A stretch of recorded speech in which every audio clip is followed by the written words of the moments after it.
ஃபாரா? To எதுக்கு, for எதுக்கு? இது ரெண்டையும் நாம் எப்படி யூஸ் பண்ணுறது?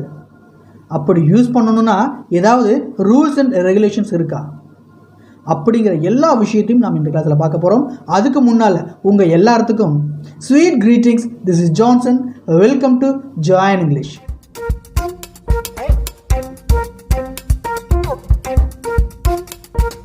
இந்த ப்ரிப்போஷன் எந்த அளவுக்கு முக்கியம் அப்படின்னு நான் சொல்லி உங்களுக்கு தெரியணுங்கிறது இல்லை. இருந்தாலும் இது அந்தளவுக்கு முக்கியமான ஒன்று. ஒரு சென்டென்ஸை உருவாக்குறதுல ரொம்பவுமே இம்பார்ட்டண்ட்டான ஒன்றா இருக்குது. அதுலேயும் இந்த டு அண்ட் ஃபார் ரொம்பவுமே ஈஸியாக கன்ஃபியூஸ் பண்ணக்கூடிய வார்த்தைன்னு கூட சொல்லலாம். அப்படிப்பட்ட இந்த டு அண்ட் ஃபாரை இதுக்கப்புறம் நீங்கள் பயன்படுத்தும் பொழுது ரொம்பவுமே ஈஸியாக பயன்படுத்த போகிறீங்க. உங்களால் எந்த ஒரு வாக்கியத்தையும் எந்த ஒரு கன்ஃபியூஸுமே இல்லாமல் உங்களால் உருவாக்க முடியும். கண்டிப்பாக இந்த வீடியோ உங்களுக்கு பிடித்திருந்தால் நம்ம சேனலை சப்ஸ்கிரைப் பண்ணிவிடுங்க. பக்கத்தில் இருக்கக்கூடிய பெல் ஐக்கானை கிளிக் பண்ணி ஆல் பட்டனை கிளிக் பண்ணிவிடுங்க. அப்போ தான் நான் போடக்கூடிய ஒவ்வொரு வீடியோவும் உங்களுக்கு நோட்டிஃபிகேஷனாக வந்துடும். இந்த வீடியோ மூலமாக ஏதாவது கற்றுக்கிட்டீங்க அப்படின்னா லைக் பண்ணிவிடுங்க. கற்றுக்கிட்டதோடு மட்டும் இல்லாமல் யூஸ்ஃபுல்லாகவும் இருந்துச்சுன்னு நினச்சிங்க அப்படின்னா உங்கள் நண்பர்களுக்கும் ஷேர் பண்ணுங்கள். இது பத்தாது, இன்னும் நான் கற்றுக்க விரும்புகிறேன் அப்படின்னு நினச்சிங்க அப்படின்னா leave you comment. I will reply you that. சரி வாங்க, நீங்கள் தயாராக இருந்தீங்க அப்படின்னா நாம் கிளாஸுக்கு போகலாம். So let's. நாம் இங்கிலீஷ் பேசணும்னு நினைக்கும் பொழுது கன்ஃபியூஷன் அப்படின்னு வரும்பொழுது கரெக்டாக நம்ம நிற்கிறது எங்கன்னா இந்த ப்ரிப்போசிஷன் தான். அதுலேயும் இந்த சின்ன சின்ன வார்த்தைகள் மூலமாக நமக்கு மிகப்பெரிய கன்ஃபியூஷன் வருதுன்னு நம்ம ஒவ்வொருத்தருமே ஃபீல் பண்ணக்கூடியது.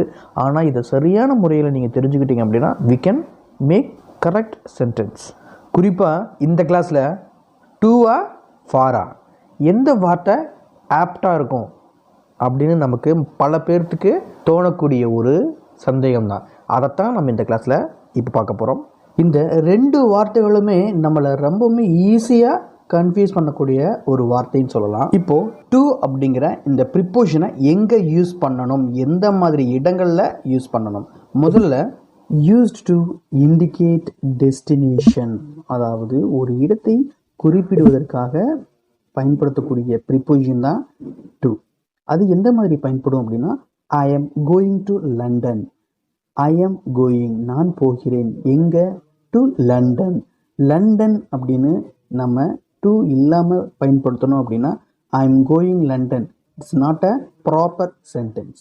Suppose if you are using to in front of the London, I am going to London, நான் லண்டனுக்கு போகிறேன்.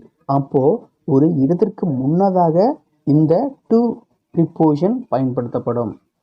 முதல்ல ஒரு இடத்துக்கு முன்னால் குறிப்பிடுறதை பற்றி பார்த்தோம். இப்போ நாம் கம்பேர் பண்ணுவதற்காக இந்த டு பயன்படுத்த போகிறோம். அது எந்த மாதிரி பயன்படுத்தணும் அப்படிங்கிறத ஒரு சின்ன எக்ஸாம்பிளோட பார்க்கலாம். I prefer coffee to tea. இங்கே இந்த சென்டென்ஸில் என்ன பொருள் தருது அப்படின்னா நான் தேநீரை விட காப்பியை விரும்புகிறேன் அப்படிங்கிற ஒரு பொருளை தருது. இங்கே இந்த டு அப்படிங்கிற ப்ரிப்போசிஷன் டீக்கு முன்னால் ப்ளேஸ் பண்ணியிருக்கிறதுனால டீயை விட அப்படிங்கிற ஒரு பொருளை தருவதற்காகத்தான் இந்த டு இங்கே ப்ளேஸ் பண்ணப்பட்டிருக்கு. அது மட்டும் இல்லாமல் இங்கே பயன்படுத்தியிருக்கிற ப்ரிஃபர் அப்படிங்கிற வேர்பும் மிக முக்கியமான காரணம். ஐ ப்ரிஃபர் காஃபி, நான் காஃபியை விரும்புகிறேன். டு டீ அப்படிங்கிற இந்த டு டீ அப்படிங்கிற ப்ரிப்போசிஷன் போட்டு நாம் ஒரு நவுனை யூஸ் பண்ணதுனால டீயை விட அப்படிங்கிற ஒரு மீனிங்கை தருது. இதுபோல் நீங்களும் ஒரு சென்டென்ஸை உருவாக்க நினைத்தால் ஐ ப்ரிஃபர் அப்படிங்கிற இந்த வார்த்தைக்கு பிறகு உங்களுக்கு பிடித்த ஒரு பொருளை மென்ஷன் பண்ணுங்கள்.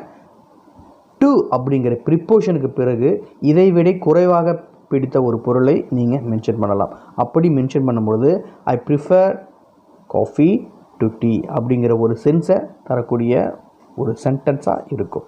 அடுத்ததாக இந்த டு அப்படிங்கிறத எங்கே யூஸ் பண்ணலாம் அப்படின்னா யூஸ்டு டு இண்டிகேட் கிவிங், கொடுப்பதை குறிக்கும் பொழுது நாம் இந்த டுவை பயன்படுத்தலாம். ஒரு எக்ஸாம்பிளோட I gave my laptop to my sister. I gave my laptop sentence complete ஆகிடுச்சு. நான் என்னுடைய லேப்டாப்பை கொடுத்தேன் அப்படிங்கிற ஒரு மீனிங்கை தருது. இங்கே அடுத்ததாக பார்த்தீங்கன்னா யாருக்கு கொடுத்தேன் அப்படின்னு நம்ம ஒரு கேள்வியை உருவாக்கணும் பொழுது டு மை சிஸ்டர், எனது சகோதரிக்கு அப்படிங்கிற ஒரு பொருளை இந்த டு மை சிஸ்டர் அப்படின்னு இந்த வார்த்தை நமக்கு தருது. ஐ gave my laptop to my sister, நான் எனது மடிக்கணினியை எனது சகோதரிக்கு கொடுத்தேன் அப்படிங்கிற ஒரு பொருளை இந்த சென்டென்ஸு நமக்கு தருது. இதுவே அடுத்து நாம் எங்கே பயன்படுத்தலாம் அப்படின்னா, used to indicate reason or motive. ஏதாவது காரணமோ இல்லை நோக்கமோ இருக்கும் பொழுது அப்பொழுதும் கூட இந்த டு அப்படிங்கிற ப்ரிப்போஷனை பயன்படுத்தலாம். எந்த மாதிரி நீங்கள் பயன்படுத்தலாம் அப்படின்னா, for example, I came here to meet my professor. I came here, நான் இங்கே வந்திருக்கேன் எதுக்காக அப்படின்னா, டு மீட் மை ப்ரொஃபஸர். இங்கே வருவதற்கான காரணம் என்னென்னா, டு மீட் மை ப்ரொஃபஸர், நான் பேராசிரியரை சந்திக்க இங்கு வந்தேன் அப்படிங்கிற இந்த பொருளை தான் இந்த சென்டென்ஸ் தருது. இங்கே வந்திருக்கிற மோட்டிவ் பார்த்தீங்க அப்படின்னா, டு மீட், சந்திப்பதற்காக யாரை, மை ப்ரொஃபஸர். இந்த மாதிரி காரணத்தை சொல்வதற்காக பயன்படுத்தக்கூடிய இடங்களில் கூட நம்ம இந்த டு பயன்படுத்தலாம். அடுத்து, use to indicate a limit or an ending point. ஒரு அளவை குறிக்கவோ அல்லது ஒரு குறிப்பிட்ட இடம் வரைக்கும் தான் அப்படின்னு அதை குறிக்கவோ இந்த டு அப்படிங்கிற ப்ரிப்போஷனை யூஸ் பண்ணலாம். For example, the snow was piled up to the roof. The snow was piled up to the roof. இந்த கூரை வரைக்கும், ரூஃப் அப்படிங்கிறது இந்த கூரை வரைக்கும் பனி குவிந்திருந்தது அப்படிங்கிற ஒரு பொருளை விளக்குவதற்காக இந்த சென்டென்ஸ் இருக்குது. இங்கே பார்த்தீங்க அப்படின்னா, the snow was piled up, பனி குவிந்திருக்கிறது எங்கே அப்படின்னு நம்ம பார்க்கும் பொழுது டு த ரூஃப். இங்கே டு அப்படிங்கிற ப்ரிப்போஷன் ஒரு லிமிட்டை, ஒரு எண்டிங் பாயிண்ட்டை இங்கே காட்டுவதற்காக பயன்படுத்தப்பட்டிருக்கு. So we used to indicate ending point. அடுத்து, யூஸ்ட் டு இண்டிகேட் ரிலேஷன்ஷிப், அதாவது ஒரு இணைப்பை, ஒரு உறவு முறையை வெளிப்படுத்தக்கூட இந்த டு ப்ரிப்போஷன் யூஸ் பண்ணலாம். எந்த மாதிரி அப்படின்னா, this letter is very important to your admission. This letter is very important to your admission. இங்கே பார்த்தீங்க அப்படின்னா to your admission. இங்கே உன்னுடைய அட்மிஷனுக்கு, உன்னுடைய ஒப்புதலுக்கு இந்த லெட்டரு ரொம்பவுமே முக்கியமான ஒன்று அப்படின்னு ஒரு உறவு சொல்வதற்காக இங்கே டு அப்படிங்கிற ப்ரிப்போஷனை யூஸ் பண்ணப்பட்டிருக்கு. இதுக்கு சரியான பொருள் பார்த்தீங்க அப்படின்னா, உங்களுடைய ஒப்புதலுக்கு இந்த கடிதம் மிகவும் முக்கியமான ஒன்று அப்படிங்கிற ஒரு உறவை, ஒரு மீனிங்கை இந்த சென்டென்ஸ் தருது. அடுத்து, it is used to indicate a time or period, ஒரு நேரத்தையோ ஒரு காலத்தையோ குறிப்பிடுறதுக்காக இந்த டு பயன்படுத்தப்படுது. எந்த மாதிரி அப்படின்னா, ஐ ஒர்க் 9 to 6. இங்கே பார்த்தீங்க அப்படின்னா, நான் காலை 9 மணியிலிருந்து 6 மணி வரை அப்படிங்கிற ஒரு டைமை மென்ஷன் பண்ணுவதற்காக இந்த சென்டென்ஸ் பயன்படுத்தப்படுது. இதுவே I work Monday to Friday, திங்கள் முதல் வெள்ளி வரைக்கும் வேலை செய்கிறேன் அப்படிங்கிற ஒரு பொருளையும் இந்த சென்டென்ஸ் விளக்குது. இது டைமையோ பீரியடோ தான் நமக்கு இந்த டு அப்படிங்கிற ப்ரிப்போஷன் யூஸ் பண்ணுறோம். அடுத்து பார்க்க போகிறது ஃபார் அப்படிங்கிற ப்ரிப்போஷன். இந்த ஃபார் அப்படிங்கிற ப்ரிப்போஷனை எந்த மாதிரி இடங்களில் பயன்படுத்தலாம் அப்படின்னா, it is used to indicate the use of something, அதாவது இதை இதற்காக பயன்படுத்துகிறோம், இதை அதற்காக பயன்படுத்துகிறோம் அப்படின்னு சொல்வதற்காக. ஃபார் எக்ஸாம்பிள் பார்த்தா உங்களுக்கு நல்லாவே தெரியும்னு நினைக்கிறேன். I baked a cake for your birthday.